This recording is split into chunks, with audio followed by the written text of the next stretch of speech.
देख रहे हैं वक्त से बोल और मैं हूं आपकी होस्ट मोमिन शहबाज। नजर डालते हैं आज की अहम तरीन खबरों पर। डस्का से डॉक्टर फहद महमूद की रिपोर्ट के मुताबिक डस्का के इलाका गोइंदके से भल्ले वाली राजपा तक वाक़ सेम नाले की बरवक्त सफाई ना होने, हिफाजती बंदों की खस्ताहाली और मुतअद्दिद मकामात पर बंद टूट जाने के बाइस हालिया मानसून बारिशों में हज़ारों एकड़ ज़राई अराज़ी ज़ेर-ए-आब आ गई।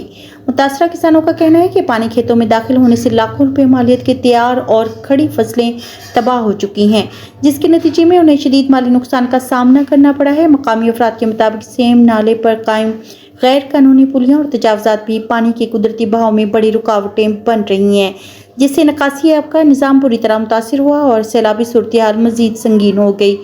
मुतासरा काश्तकारों ने वज़ीर आला पंजाब, कमिश्नर गुजरांवाला और डिप्टी कमिश्नर सियालकोट से फौरी नोटिस लेने की अपील करते हुए मुतालबा किया है कि सेम नाले की हंगामी बुनियादों पर सफाई, हिफाजती बंदों की फौरी मरम्मत, गैर कानूनी रुकावटों का खात्मा और मौसर निकासी आपके मुस्तकिल इंतजाम यकीनी बनाए जाएँ, ताकि मज़ीद ज़रई नुकसान से बचा जा सके और किसानों की मुश्किलात का अज़ाला हो। अब तक के लिए इतना ही। मज़ीद खबरों और अपडेट्स के लिए देखते रहें वक्त से बोल।